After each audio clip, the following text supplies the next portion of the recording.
हरे कृष्ण माता जी, पंचांग प्रणाम। हरे कृष्ण माता जी, पंचांग प्रणाम। हरे कृष्ण सभी भक्तों को पंचांग प्रणाम। हरे कृष्ण सभी भक्तों का हार्दिक स्वागत, हार्दिक अभिनंदन आज की श्रीमद् भगवद गीता यथारूप की कक्षा में, जिसमें हम देखने और समझने का प्रयास करेंगे अध्याय 2 श्लोक संख्या 16। अध्याय 2 जिसका नाम है गीता का सार या सांख्य योग। सत्र का शुभारंभ हम पहले श्री मंगलाचरण के साथ आरंभ करेंगे। ओम अज्ञानतिमिरान्धस्य ज्ञानांजन शलाकया चक्षुरुन्मीलितं येन तस्मै श्री गुरुवे नमः। श्री चैतन्य मनोभीष्टं स्थापितं येन भूतले स्वयं रूपः कदा मह्यं ददाति स्वपदान्तिकं। वन्देऽहं श्री गुरुः श्रीयुतपदकमलं श्री गुरुन् वैष्णवांश श्री रूपं साग्रजातं सहगण रघुनाथान्वितं तं सजीवम् साद्वैतं सावधूतं परिजनसहितं कृष्ण चैतन्य देवं श्री राधा कृष्ण पादान् सहगण ललिता श्री विशाखान्वितांश्च। नमः ओम विष्णुपादाय कृष्णप्रेष्ठाय भूतले श्रीमते भक्ति वेदांत स्वामिन्निति नामिने। नमस्ते सारस्वते देवे गौरवाणी प्रचारिणे निर्विशेष शून्यवादी पाश्चात्य देशतारिणे। नमो महावदान्याय कृष्ण प्रेम प्रदायते कृष्णाय कृष्ण चैतन्य नामने गौरद्विषे नमः। हे कृष्ण करुणा सिंधो दीनबंधो जगतपते गोपेश गोपिका कांत राधा कांत नमोस्तुते। तप्त कांचन गौरांगी श्री राधे वृंदावनेश्वरी वृषभानुसुते देवी प्रणमामि हरिप्रिये। वाञ्छाकल्पतरुभ्यश्च कृपा सिन्धुभ्येव च पतितनां पावनेभ्यो वैष्णवेभ्यो नमो नमः। जय श्री कृष्ण चैतन्य प्रभु नित्यानंद श्री अद्वैत गदाधर शिवासादि गौर भक्त वृंद। हरे कृष्ण कृष्ण कृष्ण हरे हरे हरे राम राम राम हरे हरे। हरे कृष्ण कृष्ण कृष्ण हरे राम राम राम हरे हरे।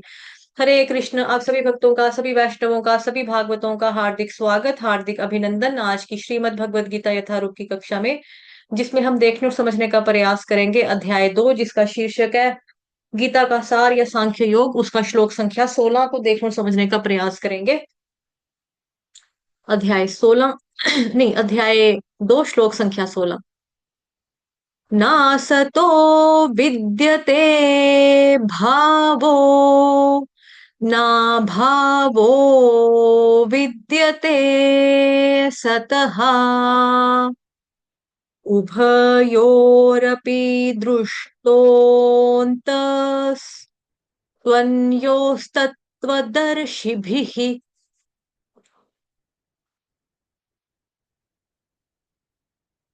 अनुवाद और तात्पर्य जगत गुरु शील प्रभुपाद द्वारा। शील प्रभुपाद की जय।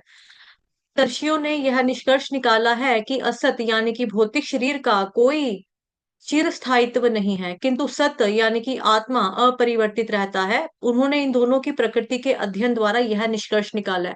तो तत्वदर्शियों ने क्या निकाला? निष्कर्ष निकाला, कंक्लूजन निकाला है क्या? कि शरीर और जो आत्मा है वो दोनों अलग अलग है। जो आपका शरीर है उसमें चेंजेस होती रहती है, जबकि जो आत्मा है उसमें कोई भी किसी भी प्रकार की चेंजेस नहीं होती है। ये उन्होंने इन दोनों की प्रकृति, इन दोनों का नेचर यानी कि स्वभाव या नेचर के अध्ययन के द्वारा क्या किया है? ये निष्कर्ष निकाला है, कंक्लूजन निकाला है। ठीक है, आत्मा और शरीर के बीच का फर्क क्या है। तात्पर्य जगत गुरु शील प्रभुपाद द्वारा। शील प्रभुपाद की जय। परिवर्तनशील शरीर का कोई स्थायित्व नहीं है। आधुनिक चिकित्सा विज्ञान ने भी स्वीकार किया है कि विभिन्न कोशिकाओं की क्रिया प्रतिक्रिया के द्वारा शरीर प्रतिक्षण बदलता रहता है ना। हमेशा जो हमारा शरीर है ये बदलता रहता है, चेंज होता है। पहले हम कुछ घंटे के बच्चे होते हैं, फिर दिन के, फिर महीनों के, फिर सालों के, है ना, सो ऑन ऐसे करते हैं। पहले बच्चा, फिर बड़ा, फिर जवान, फिर बूढ़ा, इस तरह से। इस तरह से शरीर में वृद्धि, मतलब शरीर बढ़ता है और साथ साथ में क्या होता है? वृद्धावस्था आती है, बुढ़ापा आता है। किंतु शरीर और मन में निरंतर परिवर्तन होने पर भी आत्मा स्थायी रहती है। शरीर भी बदलता है हमारा, हमारे मन भी बदलता है, मन का विचार भी बदलता है। पहले जो चीज हमें अच्छी लगती है वो बाद में अच्छी नहीं लगती। हो सकता है ना, मन पहले हमारे मन में किसी व्यक्ति के खिलाफ कुछ गलत सोच होती है, बाद में वही व्यक्ति हमको अच्छा लगने लगता है ना, प्यारा लगने लगता है।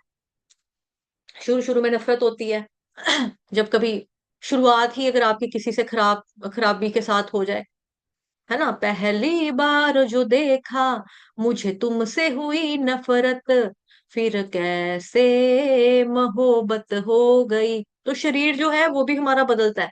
कैसे बदलता है? शरीर में वृद्धि होती है, बच्चे से इंसान बुढ़ापा तक पहुंच जाता है बढ़ते बढ़ते, है ना। और हमारा जो मन होता है, मन में आने वाले थॉट्स होते हैं, मन में आने वाले विचार होते हैं, कोई चीज हमको आज पसंद है, कल ना पसंद हो सकती है, कोई चीज आज हमें अच्छी नहीं लगती लेकिन कल हमें बहुत अच्छी लग सकती है। आज हमें जिस चीज को देखकर नफरत होती है, चिढ़ मचती है, कल हमारी जिंदगी का कारण बन सकता है। तो मन में भी हमारे निरंतर परिवर्तन आते हैं, लेकिन आत्मा जो है वो स्थायी रहता है, उसमें किसी भी प्रकार की कोई भी चेंजेस नहीं आती। हम सोचे कि पहले हम छोटे बच्चे थे, हमारी आत्मा इतनी सी होगी, अभी हम इतने लंबे हो गए तो आत्मा इतने बड़ी होगी होगी। ऐसा नहीं रहता, बैटरी सारी सेम ही रहती है। यही पदार्थ और आत्मा का क्या है, डिफरेंस है, अंतर है। स्वभावतः शरीर नित्य परिवर्तनशील है और आत्मा जो है वो शाश्वत है। तत्वदर्शियों ने, चाहे वो निर्विशेषवादी हो या सगुणवादी हो, इस निष्कर्ष की स्थापना की है। विष्णु पुराण का रेफरेंस देते हुए प्रभुपाद जी कह रहे हैं, विष्णु पुराण स्कंध 2 अध्याय 12 श्लोक संख्या 38 में 38 में कहा गया कि विष्णु और उनके नामों, सॉरी, विष्णु और उनके धाम स्वयं प्रकाश से प्रकाशित हैं। ज्योतिषी विष्णुर भुवनानि विष्णु, सत्य तथा असत शब्द आत्मा और भौतिक पदार्थ के ही द्योतक हैं। सभी तत्वदर्शियों की यही स्थापना है। यहीं से भगवान द्वारा अज्ञान से मोहग्रस्त जीवों को उपदेश देने का शुभारंभ होता है। अज्ञान को हटाने के लिए आराधक और आराध्य के बीच में पुनः शाश्वत संबंध को स्थापित करना होता है। एक है पूजा करने वाला, एक है जिसकी पूजा होनी है, एक है पूज्य, ठीक है, एक है आपका पुजारी। तो कितना फर्क है ना। आराधक और आराध्य के बीच में पुनः शाश्वत संबंध स्थापित करना होता है। तो ये दोनों अलग अलग है ना। अगर दोनों सेम होते तो कोई दूसरा दूसरे की पूजा फिर क्यों करेगा, अगर सेम ही है तो एक सेवक के बीच में और एक स्वामी के बीच में क्या फर्क है? ये रिलेशनशिप जब, और ये परमानेंट है, शाश्वत संबंध है, जब ये स्थापित करना होता है, फिर अंश रूप जीवों और भगवान जी के, श्री भगवान के अंतर को समझना होता है। यानी कि भगवान के बीच में और हमारे बीच में अंतर है। कोई भी व्यक्ति आत्मा के अध्ययन के द्वारा परमेश्वर के स्वभाव को समझ सकता है। आत्मा और परमात्मा का अंतर अंश तथा पूर्ण के अंतर में, रूप में है। वेदांत सूत्र और श्रीमद् भागवतम में परमेश्वर को समस्त उद्भवों, प्रकाश का मूल स्रोत, मूल माना गया। ऐसे उद्भवों का अनुभव परा और अपरा प्राकृतिक क्रमों के द्वारा किया जाता है। जीव का संबंध परा प्रकृति से है, जैसा कि 7वें अध्याय में स्पष्ट होगा, है ना। भगवान, आपने पहले पढ़ा होगा वैसे भगवत गीता की, भाई दो तरह की मेरी प्रकृति होती है, एक परा एक अपरा ना, भिन्ना प्रकृति अभिन्ना प्रकृति, भगवान बताते हैं वहां पे। 7वें अध्याय में स्पष्ट हो जाएगा, अब दोबारा से पढ़ेंगे तो फिर। यद्यपि शक्ति और शक्तिमान में कोई भी अंतर नहीं है। तो क्या बताया जा रहा है? शक्ति के बीच में और शक्तिमान के बीच में कोई भी अंतर नहीं है, लेकिन शक्तिमान को ही परम माना जाता है, क्योंकि शक्ति और शक्ति या प्रकृति को गौण माना जाता है। ठीक है, शक्ति जो होती है, मतलब शक्ति और शक्तिमान दोनों अलग अलग हैं। जैसे आत्मा है, आत्मा शक्ति है, तो एक शक्ति दूसरी शक्ति का भोग नहीं कर सकती, है ना। मतलब कि एक क्या है आपका, भगवान ने क्या बोला कि जो शरीर यानी जड़ पदार्थ है उसको कभी भी स्थायी नहीं रख सकते, वो हमेशा बदलता रहता है, चेंज होता रहता है ना, वो परमानेंट नहीं रहता है। एनर्जी और एनर्जेटिक यानी कि शक्ति और शक्तिमान जो है, यहाँ पे इसकी बात हो रही है। तो भौतिक प्रकृति और जीवात्मा, ये दोनों भगवान की शक्ति हैं। और भगवान खुद क्या है? भगवान खुद शक्तिमान है। तो चाहे वो भौतिक पदार्थ हो, क्योंकि वो भौतिक प्रकृति के अंदर चल रहा है, या फिर जीवात्मा हो, दोनों ही शक्ति हैं, शक्तिमान नहीं है। आत्मा शक्ति है, तो शक्ति, एक शक्ति दूसरी शक्ति का कभी भी भोग नहीं कर सकती है। और एक शक्ति जो होती है वो कभी भी अकेली नहीं रह सकती, उसको किसी के ऊपर डिपेंड रहना पड़ता है, निर्भर रहना पड़ता है। तो शक्तिमान पर ही सारी शक्तियां जो होती है वो निर्भर होती हैं। तो शक्तिमान कौन है? शक्तिमान खुद कृष्ण भगवान है, वो शक्तिमान है। तो हम शक्तिमान के ऊपर क्या है? निर्भर है। हम स्वतंत्र नहीं है, हम उनके ऊपर डिपेंड करते हैं, हम निर्भर है उनके ऊपर। तो भौतिक प्रकृति शक्तिमान पर निर्भर है। शक्ति और शक्तिमान देखा जाए तो सेम है, कोई डिफरेंस नहीं है। जैसे प्रधानमंत्री, हमारी सरकार जो है वो कोई रूल निकालती है, और प्रधानमंत्री ने आकर खुद कोई बात बोली है, तो सेम ही वर्क करेंगी ना दोनों चीजें। प्रधानमंत्री, उसका आदेश, दोनों सेम काम करेगा। लेकिन फिर भी शक्ति और शक्तिमान में अंतर होता है। प्रधानमंत्री का रूल आया, ठीक है, हम उसको सलाम तो इस तरह से नहीं करेंगे, लेकिन प्रधानमंत्री कहीं से निकल रहा है, हम खड़े हो जाएंगे हाथ जोड़ के, हाँ जी प्रधानमंत्री आए हैं, है ना। तो इसी वे में मतलब दोनों चीजें सेम काम करती हैं, लेकिन फिर भी शक्ति और शक्तिमान में डिफरेंस होता है। जैसे आदेश प्रधानमंत्री को चेंज नहीं कर सकता, लेकिन प्रधानमंत्री चाहे तो आदेश को चेंज कर सकता है। हाँ, पहले मैंने बोला था ये चीज, लेकिन अब मैं ये बोल रहा हूँ।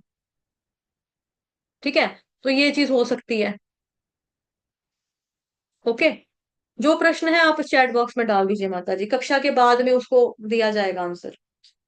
तो लेकिन प्रधानमंत्री जो है वो किसी रूल को भी चेंज कर सकता है कि हाँ पहले हमने ये लगाया था, अभी हम ये, जैसे देखो आपातकालीन समय जब हमारा था, कोरोना काल का, कोरोना वायरस जब आया, उस दौरान क्या हुआ कि भाई लॉकडाउन हो गया, लॉकडाउन हो गया, लॉकडाउन हो गया। ठीक है, लॉकडाउन हो गया, सारे लोग घर में आ गए। अब प्रधानमंत्री ने लॉकडाउन हटा दिया, तो आदेश किसने दिया? एक एक ही प्रधानमंत्री ने दोनों आदेश दिए ना। किसी किसी टाइम पे हमको रिलैक्सेशन भी होती थी कि हाँ भाई दूध लेने जाओ, अपने घर के लिए आटा लेने जाओ, सब्जी चाहिए सब्जी लेने के लिए जाओ, 1 घंटे के लिए जाओ, मास्क पहन के जाना, इतनी इतनी दूरी बनाकर रखना। तो प्रधानमंत्री चाहे तो किसी आदेश को चेंज कर सकता है, वो चाहे कर्फ्यू लगा सकता है, चाहे तो थोड़ा रिलैक्सेशन दे सकता है, चाहे तो उसी क्या बोलेंगे, आपका जो आपातकालीन का समय था उसमें थोड़ी चेंजेस करना चाहे वो भी कर सकता है। तो वो एक कंट्रोलर है, और दूसरा क्या, कंट्रोल्ड है। स्वामी है एक और दूसरा सेवक है।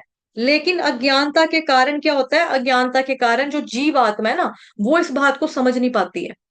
तो ये संसार की अज्ञानता है जो समझ नहीं पा रहा है, इसीलिए भगवान कृष्ण क्या कर रहे हैं, अर्जुन को माध्यम बना के भगवान कृष्ण ने भगवत गीता जो है वो सुना दी। ठीक। अतः सारे जीव उसी तरह परमेश्वर के सदैव अधीन रहते हैं।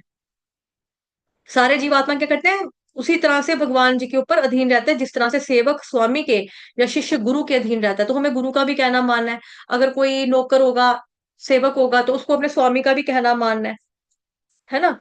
क्यों? क्योंकि वो शक्तिमान है, दूसरा उसकी शक्ति है, मतलब हमने उसके अंडर रहना है। और हम क्या है, भगवान कृष्ण के अंश हैं। भगवान कृष्ण गीता में बताते हैं 15वें अध्याय के 7वें श्लोक में, ममैवांशो जीवलोके जीवभूत सनातन मनःष्ठानि इंद्रियाणि प्रकृतिस्थानि कर्षति। लेकिन हम भूल गए हैं, इसीलिए हम दुखी हैं।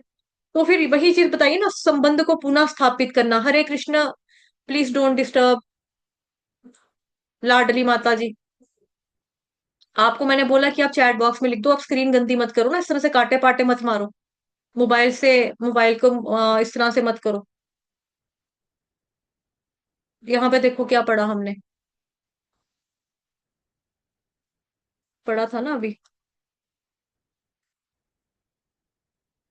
ये रहा।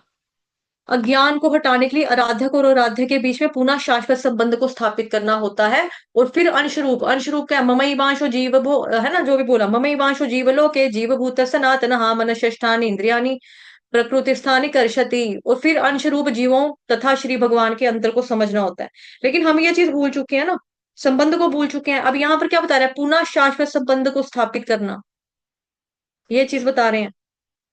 और पुनः संबंध को स्थापित करने का एकमात्र उपाय क्या है, भक्ति योग, हरे कृष्ण महामंत्र का जप करना, श्रीमद् भगवत गीता पढ़ना, भक्तों का संग करना, है ना, भगवान जी की सेवा करना, जो भी पाना भगवान जी को प्रसाद भोग लगाकर प्रसाद पाना, ये चीज, है ना, ये करना। तो ये सरल विधि है, आसान है।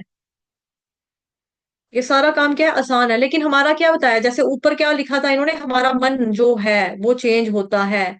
तो मन को हम चाहे तो चेंज कर सकते हैं। यहाँ पे पढ़ा था ना मन के बारे में, मन मन मन मन मन मन मन मन, ये रहा। किंतु शरीर तथा मन में निरंतर परिवर्तन होता है। तो मन को हम चाहे तो चेंज कर सकते हैं ना, अपने मन में हम चाहे तो उसको चेंज कर सकते हैं। हमारा दुश्मन कौन है, हमारा मन ही तो हमारा दुश्मन है, जो कहता है कि नहीं भगवान की भक्ति मत कर, परमानंद को क्या करना है प्राप्त करके। मन जो है वो भक्ति करना नहीं चाहता। इसलिए मन को ना सुनकर हमें किसको सुनना है, आचार्यों को सुनना है, श्री कृष्ण भगवान जी के उपदेश को सुनना है, भगवत गीता में जो बता रहे हैं वो हमें सुनना है, जैसा कि भगवान उन्होंने बताया। तो संबंध क्या होगा फिर, जो हमारा संबंध होगा वो पुनः स्थापित हो जाएगा। जो हमारा संबंध होगा, शाश्वत संबंध होगा, ये पुनः स्थापित हो जाएगा भगवान के साथ। और फिर हम भक्ति योग के माध्यम से परमानंद को प्राप्त कर सकेंगे, कृष्ण प्रेम प्राप्त कर सकेंगे। भगवान श्री कृष्ण अर्जुन को यही बात समझा रहे हैं कि जो स्थायी नहीं है उसको क्यों बचाने की कोशिश कर रहा है। अगर तुझे क्या लगता है, अगर तेरे रिश्तेदार तुम नहीं मारोगे इनको तो ये अमर हो जाएंगे भला? नहीं, इनकी मृत्यु तो होनी ही होनी है ना कभी तो होनी है। तो शरीर जो है ये नश्वर है, ये तो खत्म होगा ही होगा। इसका गुण है ये, मतलब कि ये नश्वर है, ये आया ही इसीलिए है, मरने के लिए। ठीक है। तो भगवान के साथ जो हमारा संबंध है उसको पुनः स्थापित किया जा सकता है। इस शरीर का, मनुष्य की योनि का, मनुष्य जीवन का, ये दुर्लभ है और इसका हमें लाभ उठाना चाहिए। मृत्यु होने से पहले मानव शरीर का हमको क्या करना है? लाभ उठाना है। तो कैसे उठा सकते हैं? हरे कृष्ण महामंत्र का जप करके। Life is for preparation, death is final examination.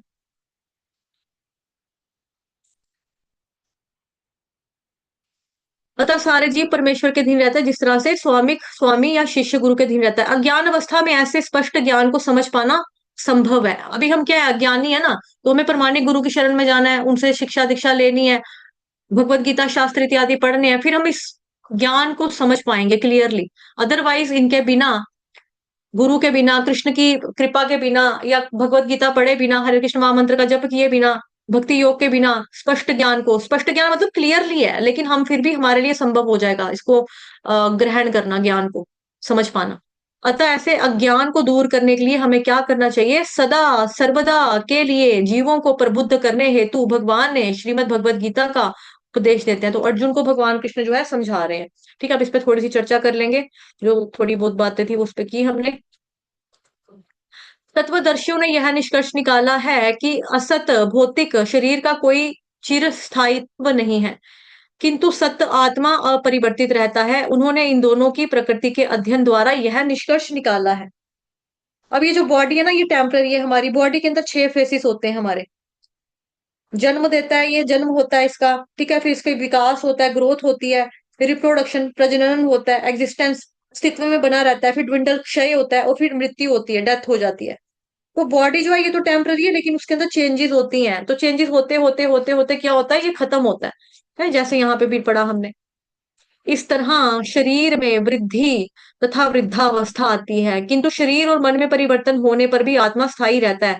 अभी पहले आप भक्ति नहीं करते थे, अभी आपका मन जो है वो चेंज होना शुरू हो गया। पहले आपको भक्ति करना, भजन करना गंदा लगता था, मुश्किल लगता था, लेकिन अभी आपके आपने अपने मन को कन्विंस कर लिया, नहीं, कृष्ण की भक्ति में लग, कृष्ण का भजन कर, कृष्ण भज गोविंदम भज गोविंदम भज गोविंदम मूढ़ मते।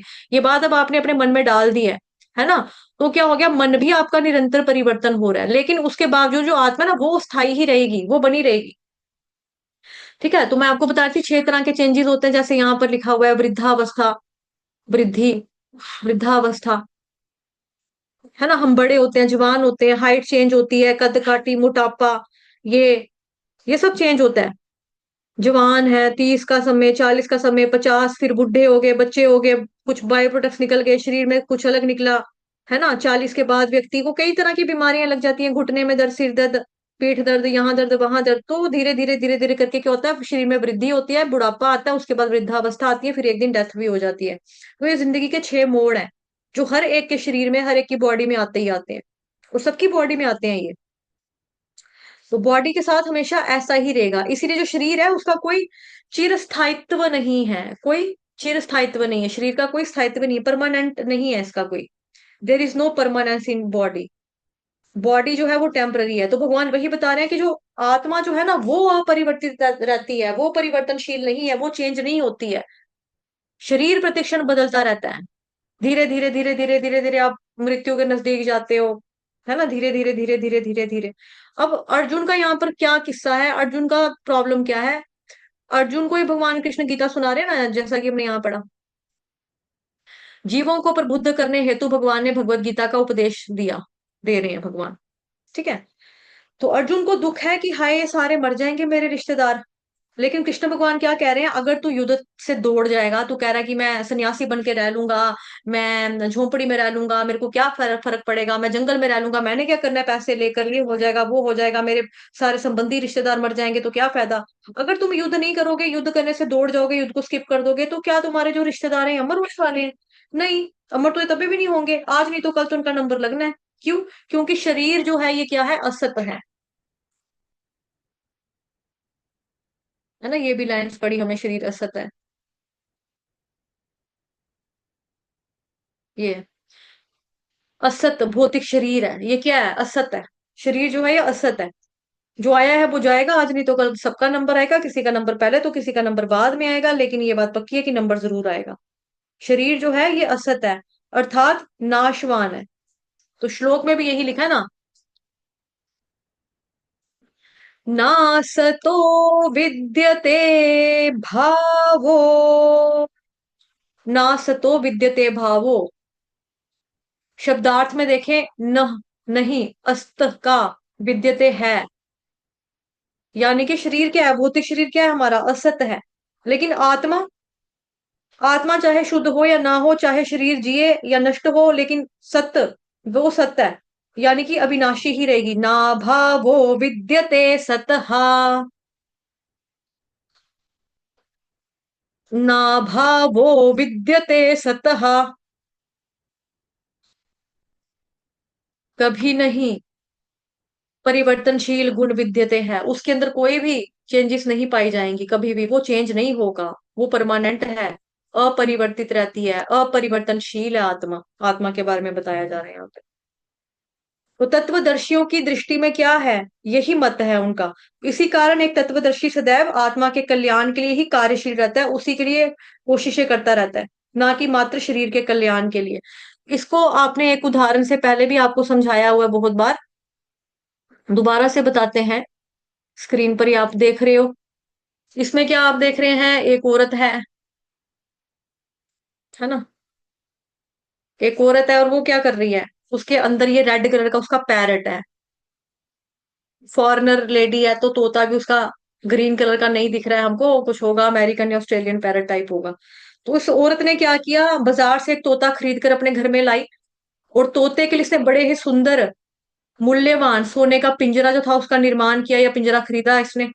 पिंजरा बड़ा ज्यादा सुंदर था, तो वो सारा ध्यान उसका पिंजरे की रख रखाव में ही रहता था, कि मेरे पिंजरे के ऊपर किसी तरीके का डस्ट ना लग जाए। देखो अभी भी ब्रश पकड़ा हुआ है उसने, ये देखो ब्रश पकड़ा है, ये देखो डंडी नजर आ रही है ना ब्रश, ये उसका बुशीज नजर आ रही है ब्रश की, वो साफ सफाई करने में ही लगी रही, कि कोई तिनका ना पड़ जाए, कोई कण ना गिर जाए इसके ऊपर, कुछ ना हो जाए, है ना, मैला ना हो जाए पिंजरा, खराब ना हो जाए पिंजरा। पूरा दिन वो उसकी रख रखाव में ही रख रहने लगी बिजी। इस वजह से क्या हो गया, धीरे धीरे धीरे धीरे धीरे तोते की तरफ उसने ध्यान नहीं दिया, तोते बेचारे को रोटी नहीं खिलाई, तोते ने गर्दन गिरा दी, वो मर गया। अब तोता क्यों मरा, क्योंकि उसको भोजन नहीं मिला, उसको पानी नहीं मिला, तो तोता बेचारा मर गया, तोते के प्राण, तोता तोता उड़ गया। तो यही गलती हम लोग करते हैं, शरीर जो भगवान ने हमको दिया उसका रख रखाव में हम बिजी रहते हैं। जैसे सिर धोने का शैम्पू आपका अलग, फेस वॉश अलग, बॉडी वॉश अलग, बॉडी के लिए साबुन अलग, कपड़े धोने का साबुन अलग, फीट क्रीम अलग, हैंड क्रीम अलग, फेस की क्रीम अलग, बॉडी क्रीम अलग, लोशन अलग। हमारे मुंह को सजाने के लिए, बॉडी के लिए हमने कितना रख रखाव है, नेल पेंट लगाना है, नाखून है तो, बाल है तो उनको टाइम टू टाइम कलर करना है, जैसे जैसे मार्केट में ट्रेंड निकलते हैं। बरगंडी निकला तो बरगंडी कर लिया, गोल्डन निकला तो गोल्ड बाल कर लिए अंग्रेज वाले। आजकल व्हाइट कलर भी चल रहा है कि व्हाइट भी कर रहे हैं लोग। तो हम क्या कर रहे हैं, अपने शरीर रूपी सुंदर पिंजरे का रख रखाव करने में बिजी रह रहे हैं। तो तोता रूपी, यानी कि यहाँ पे तोता किसको बोला है, आत्मा को बोला है। शरीर किसको बोला है, पिंजरे को, पिंजरे को बोला शरीर, और आत्मा को बोला है तोता। इसके रख रखाव में ही हम बिजी रहे शरीर के, लेकिन तोता यानी कि आत्मा जो है उसको नजरअंदाज कर दिया। हालांकि आत्मा जो है अमर है, सनातन है ना, ये तो मरने वाली नहीं है। लेकिन यहाँ पर आत्मा का कल्याण करने के बारे में बात हो रही है, आत्मा का हमें ध्यान रखना है। ध्यान कैसे रखना है उसको, जैसे हमारे शरीर की डाइट क्या है, कुछ खाना पीना, फ्रूट है, दूध है, जूस है, आटा है, कनक है ना, हम ये चावल दही ये सब खाएंगे तो तगड़े बनेंगे, बढ़ेंगे, खून भी बढ़ेगा, सब कुछ बढ़ेगा। लेकिन अगर हम खाना नहीं खाएंगे तो मर जाएंगे। उसी तरह से जो आत्मा है, आत्मा रूपी जो तोता है, इसकी डाइट क्या है, इसकी डाइट है हरे कृष्ण महामंत्र का जप करना, भगवत गीता भागवतम पढ़ना, भगवान की कथाओं का श्रवण करना। अगर हम आत्मा को इससे वंचित रखेंगे तो क्या होगा, पुनरपि जननम पुनरपि मरणम, इस संसार में जन्म मृत्यु का, पुनर्जन्म के चक्कर में हम फंसे रहेंगे 84 लाख योनियों से, हम कभी भी झंझट से बाहर नहीं निकल सकते हैं। तो इसीलिए अपनी सारी चेष्टाएं केवल शरीर के लिए करने से कोई फायदा नहीं है, आत्मा के कल्याण के लिए हमको करना चाहिए। ठीक है, तो इसी से हमें क्या मिल रहा है यहाँ पे, ये बताया जा रहा है, पिंजरे यानी कि शरीर की देखभाल करना और पक्षी आत्मा का पोषण नहीं करना, उसकी वजह से ही ऐसा हो गया ना हाल। तो वही गलती हम भी कर रहे हैं, हम पिंजरे रूपी शरीर की तो देखभाल कर रहे हैं, लेकिन आत्मा रूपी पक्षी तोते की हम पोषण नहीं कर रहे हैं, उसको खुराक नहीं दे रहे हैं, उसकी खुराक ही हरे कृष्ण महामंत्र है। आधुनिक विज्ञान भी शरीर को असत, यानी कि परिवर्तनशील ही घोषित करता है। लेकिन विज्ञान का मत है कि हमारा शरीर की संपूर्ण कोशिकाएं 7 वर्षों में पूरी तरह से परिवर्तित होती हैं, चेंजेस होती हैं इसमें। तो इसीलिए हमारा शरीर जो था पूरी तरीके से बदल जाता है। इस प्रकार से शरीर असत है, परंतु आत्मा में किसी भी प्रकार का कोई परिवर्तन नहीं होता, ऐसा शास्त्र और विज्ञान दोनों का ही निष्कर्ष है, अतः वह सत्य कहलाती है। अभी हम सबने देखा भाव में निताई दास प्रभु को, हम सभी बचपन से देखते आ रहे हैं। कहाँ है भाव में निताई दास प्रभु? आया आज छुट्टी मार गया? भाव में निताई दास प्रभु नहीं आया है ना। तो उसको सभी ने देखा है, वो बच्चा था जब छोटा था, सेकंड क्लास में पढ़ता था, अभी उसकी हल्की हल्की मूछें आनी शुरू हो गई हैं, उसकी आवाज में चेंजेस होने लग गई हैं, है ना। पहले बच्चा था। तो उसी तरीके से क्या होता है कि बच्चा बढ़ते बढ़ते बढ़ते बढ़ते ऐसे ही एक दिन बूढ़ा होता है, बड़ा बड़ा बड़ा बड़ा होता है। ठीक है। तो आज का सत्र यहीं पे समाप्त होगा। अभी आपको श्लोक करवा देंगे। वांछा कल्पतरुभ्यश्च कृपा सिंधुभयेव च पतितनां पावनेभ्यो वैष्णवेभ्यो नमो नमः। अनंत कोटि वैष्णव वृंद की जय। जगत गुरु शील प्रभुपाद की जय। श्री कृष्ण चंद्र भगवान की जय। ग्रंथराज श्रीमद भागवतम महापुराण की जय। श्रीमद भगवद गीता यथारूप की जय। आज के अनंत की जय। आप सभी भक्तजनों की जय। हरे कृष्ण कृष्ण कृष्ण हरे हरे, हरे राम राम राम हरे हरे। हरे कृष्ण कृष्ण कृष्ण हरे हरे राम राम राम हरे हरे। हरे कृष्ण कृष्ण कृष्ण हरे राम राम राम हरे हरे। अभी श्लोक कंठस्थ करने की क्लास जो है वो लगा दी जाएगी अब आपकी, ठीक है।